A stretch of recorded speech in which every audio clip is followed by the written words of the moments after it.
दोस्तों, महाभारत सिर्फ युद्ध की कहानी नहीं थी।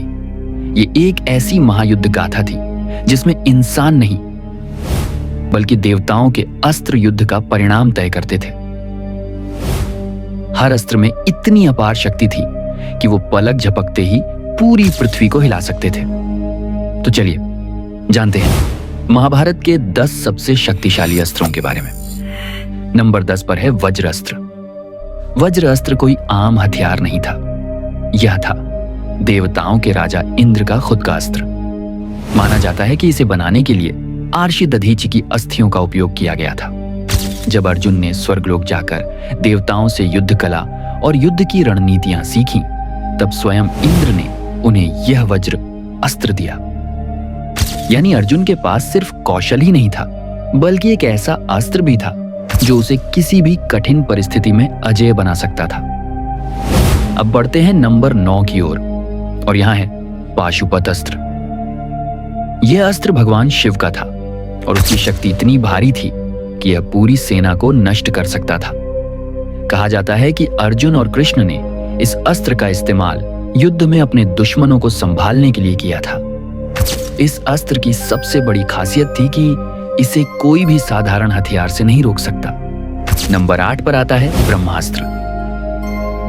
यह अस्त्र भगवान ब्रह्मा द्वारा बनाया गया था और इसकी शक्ति इतनी व्यापक थी कि अगर सही समय पर इस्तेमाल न किया जाए तो पूरी पृथ्वी को भी प्रभावित कर सकता था। किसी भी युद्ध में यह अस्त्र अंतिम हथियार के रूप में इस्तेमाल होता था। अब नंबर 7 की बात करें तो यह है नागपाश, जो किसी भी योद्धा को फंसा सकता था। यह अस्त्र भगवान शिव का वरदान था और इसमें ऐसी शक्ति थी कि यह सभी दुश्मनों को जकड़कर मार गिराता। महाभारत में इसे बहुत ही रणनीति से इस्तेमाल किया गया था। नंबर 6 पर है अग्नि अस्त्र। भगवान अग्नि से लिया गया। यह अस्त्र आग की शक्ति से भरपूर था और जिस पर भी यह गिरता उसे भस्म कर देता। युद्ध में इसका इस्तेमाल ऐसे समय किया जाता था जब दुश्मन पूरी तरह पराजित करने योग्य होता था। नंबर 5 पर है वरुणास्त्र, जिसे भगवान वरुण ने प्रदान किया था। यह अस्त्र पानी और समुद्र की शक्ति से भरा था। इसे चलाने पर दुश्मन की सेना डूब सकती थी या भारी बाढ़ की तरह बहाई जा सकती थी। इस अस्त्र की खासियत थी कि यह प्राकृतिक शक्ति का प्रयोग युद्ध में करता था। अब नंबर 4 है गरुड़ास्त्र, जो भगवान विष्णु के वाहन गरुड़ से जुड़ा हुआ था। कहा जाता है कि इस अस्त्र में आकाश की गति और तूफान की शक्ति दोनों समाई थी। जब इसे चलाया जाता था तो पूरा आकाश गरुड़ के पंखों की आवाज से गूंज उठता था और जमीन तक कांप जाती थी। इस अस्त्र की सबसे बड़ी विशेषता थी कि यह सभी नागों, सर्पों और विषधर शक्तियों को एक पल में भस्म कर सकता था।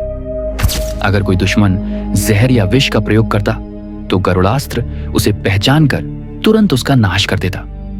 महाभारत के युद्ध में जब कर्ण ने इस अस्त्र का प्रयोग किया तो पूरा रणभूमि नागों की चीखों से भर उठा था।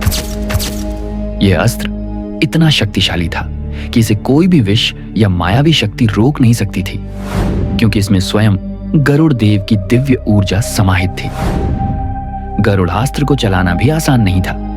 केवल वही योद्धा इसे नियंत्रित कर सकता था जिसका मन पूरी तरह स्थिर और धर्म के मार्ग पर अडिग हो।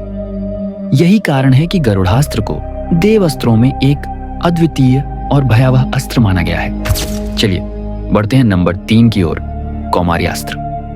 यह अस्त्र कुमारी शक्ति से निर्मित था, यानी इसमें देवीय निर्मलता, शुद्धता और भावनात्मक पवित्रता की ऊर्जा समाहित थी। कौमार्यास्त्र का असर सिर्फ शारीरिक नहीं था, यह दुश्मनों के मनोबल, संदेह और आंतरिक शक्ति को धीमा कर देता था। जब युद्ध भूमि में यह छोड़ा जाता था तो जैसे एक शीतल धुंध फैल जाती, वीरों के हौसले क्षीण हो जाते और उनके दिलों में उलझन डर बैठ जाता। रणनीति के लिहाज से इसका इस्तेमाल मनोवैज्ञानिक आयाम स्थापित करने के लिए होता। बिना एक शस्त्र के भी विरोधी सेना के सैनिक पैर कनपटी से कमजोर महसूस करने लगते। कौमार्यास्त्र की सबसे खास बात यह थी कि यह केवल हिंसा को जन्म नहीं देता, बल्कि अहंकार, घमंड और अनुचित उत्साह को भी तोड़ता, जिससे युद्ध में बुद्धिमत्ता और संयम की जगह बनती।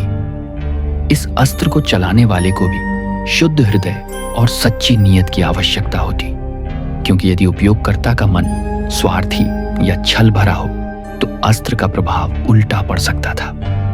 पुराणों में कहा जाता है कि इसे तभी प्रयोग किया जाता था जब विरोधी का मनोबल टूटाकर बड़े नुकसान से बचना हो। यानी ये एक रणनीतिक, नियंत्रित और दार्शनिक हथियार था। संक्षेप में, कौमार्यास्त्र शक्ति से अधिक मानसिक और नैतिक प्रभाव देने वाला अस्त्र था, जो युद्ध के भावनात्मक पहलुओं को नियंत्रित कर अपनी ही तरह एक शांत पराक्रम दिखाता था। चलिए बढ़ते हैं नंबर 2 की ओर, महाबली अस्त्र। यह कोई आम अस्त्र नहीं था, बल्कि युद्ध की अंतिम सीमा, वह ताकत जिसे केवल सबसे बड़े, सर्वश्रेष्ठ और अत्यंत अनुशासित योद्धा ही नियंत्रित कर सकते थे। महाबली अस्त्र में ऐसी दिव्य ऊर्जा और अवरोधक शक्ति समाहित थी कि वह न केवल किसी भी शस्त्र को नष्ट कर सकता था, बल्कि कई अस्त्रों के प्रभाव को पूरी तरह निष्क्रिय भी कर देता, जैसे समूचे युद्ध का संतुलन पलट देने वाला एक ब्रह्मास्त्र।